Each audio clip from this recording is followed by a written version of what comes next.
Bonjour à tous, bienvenue dans ce Morning Vest. On est le 22 mars 2024 et tout de suite on commence avec les plans sur les indices américains avec le S&P 500. En daily, on peut voir qu'on est toujours dans ce canal haussier, on est toujours très haussier, on est bien au-dessus des moyennes mobiles. On peut voir que hier on avait bien commencé mais que la pression vendeuse était bien présente avec cette mèche supérieure qu'on a eue sur cette bougie. En 4 heures, rien de plus à ajouter, on peut voir qu'on est toujours dans ce canal haussier, on est toujours très haussier, bien au-dessus des moyennes mobiles. On avait commencé la journée par ici lors de la journée de hier, on a eu une belle montée et puis on est quasiment redescendu à notre prix d'ouverture en 1 heure et pour mon plan. Donc là on peut voir qu'on est toujours dans un flux qui est haussier, on est actuellement entre les deux moyennes mobiles, on est en train de revenir entre les deux, on ressort un petit peu, on revient entre les deux. Donc on va voir au fil de la journée comment ça se passe. Pour le moment on est en train de faire des plus hauts qui sont un peu plus bas et des plus bas qui sont aussi légèrement plus bas.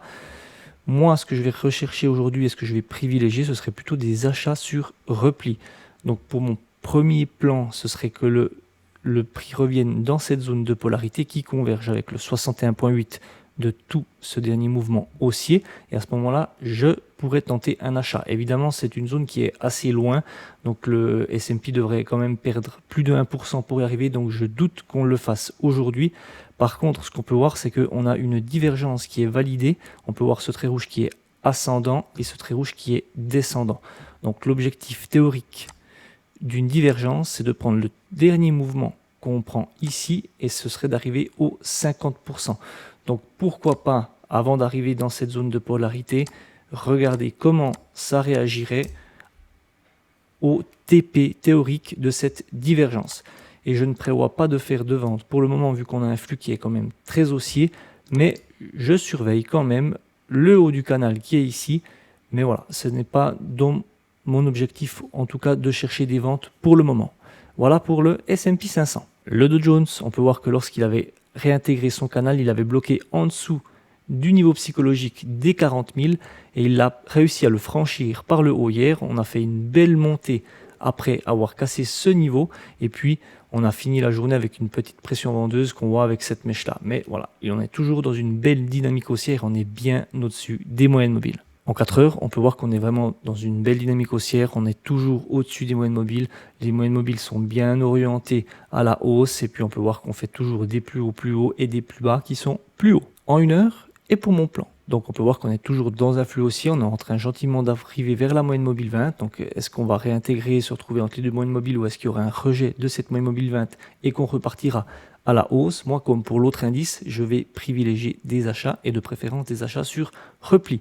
Donc pour mon premier scénario, ce serait que le prix revienne rechercher cette zone de support qui converge avec les précédents plus bas, qui converge également avec le bas du canal et le niveau des 40 000 qui est vraiment un niveau fort psychologiquement et où il y a de fortes chances qu'il y ait des réactions. Et pour le deuxième scénario, c'est le même scénario que la vidéo d'hier. Ce serait qu'on vienne rechercher cette zone de polarité et sur signal, je pourrais tenter un achat. Évidemment, pour qu'ils viennent jusqu'ici, il faudrait qu'ils perdent plus que 1,5%. Donc je doute qu'on fasse ça aujourd'hui. Peut-être que ce sera pour les prochaines semaines ou peut-être pas du tout si on repart à la hausse. Je ne prévois pas de faire de vente pour le moment. Donc voilà pour le Dow Jones. Le Nasdaq, on peut voir qu'on est toujours dans un flux qui aussi, on est toujours bien au-dessus des moyennes mobiles. Hier, on avait vraiment bien commencé la journée avec un beau gap haussier. On était monté à faire des nouveaux plus hauts et puis il y a eu une grosse pression vendeuse qui nous a fait redescendre et qui nous a fait un tout petit corps pour terminer la journée. En 4 heures, on peut voir qu'on est toujours dans un flux haussier, on est toujours bien au-dessus des moyennes mobiles. D'ailleurs, on peut voir ici qu'on a eu cette belle montée qu'on a vue en daily tout à l'heure et que la pression vendeuse nous a fait redescendre. Mais on peut également voir que c'est les précédents plus hauts qui ont également bloqué et qui ne nous ont pas fait monter plus haut. En 1 heure, et pour mon plan, donc là on peut voir qu'on est toujours dans un flux haussier, sauf que cette fois-ci on se retrouve entre les deux moyennes mobiles. On peut voir un début de canal baissier, mais comme pour les autres indices, je vais privilégier de chercher des achats pour le moment. Donc pour mon premier scénario acheteur, ce serait que le prix revienne au-dessus des précédents plus hauts qu'on a juste ici et sur signal, je pourrais tenter un achat et pourquoi pas aller rechercher les plus hauts de la veille. Et puis vers 15, 16, 17 heures, on se retrouvera par ici. Donc si le prix, imaginons, fasse quelque chose comme ceci qui monte et qui redescend et qui viennent rechercher ce niveau support qui converge avec le haut du canal baissier, et bien sur signal, je pourrais tenter un achat. Je prévois pas de faire de vente non plus pour le moment, mais je surveille quand même cette zone de résistance qui converge avec les précédents plus hauts et on peut voir que il y avait également un blocage qui s'était fait ici le vendredi 8 mars. Donc voilà, je surveille quand même ça. Je suis pas chaud pour faire des ventes, mais je surveille quand même. On ne sait jamais ce qui peut se passer.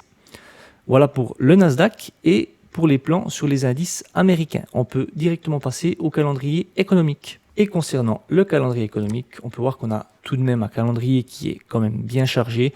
Il est chargé, mais pas forcément de news qui sont vraiment majeures, sauf aux États-Unis où il y aura à 14 h un discours du président de la Fed. Donc à ce moment-là, c'est vrai que tout dépend ce qui se sera dit. Il peut y avoir un petit peu de volatilité qui se crée sur les marchés. Et concernant la stratégie dual momentum, on peut voir qu'on a toujours les scores momentum qui sont dans le vert pour tous les actifs, que ce soit actions ou obligations.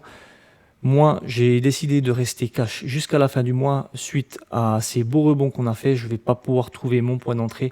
On est le 22, je vais attendre le début du mois prochain pour potentiellement trouver une petite respiration sur le marché et pouvoir re-rentrer. Voilà, c'est tout pour moi pour aujourd'hui. Je vous invite à mettre vos retours dans les commentaires, à vous abonner à la chaîne. Moi, je vous dis à la semaine prochaine pour une nouvelle vidéo et surtout, n'oubliez pas de rester prudent sur les marchés. Ciao!